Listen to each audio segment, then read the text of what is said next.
Silip muna kayo mga parts sa aking munting manukan. Pina-renovate natin ang ating munting manukan. Pinapalitadaan na po natin yung hollow blocks para po hindi agad masira at mas tumibay. Tapos ay yan sa pandang dulo po, papadiretso na po ng hollow block din po yung pader.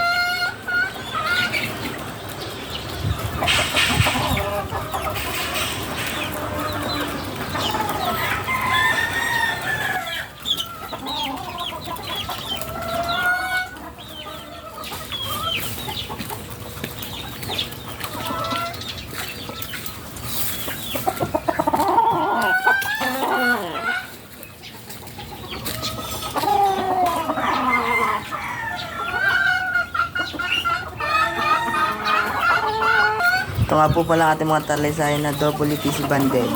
As ito ang ating kanawayon na lugon na. Gagamitin natin siya sa next season. As ito yung ating 4 months na kamanayon.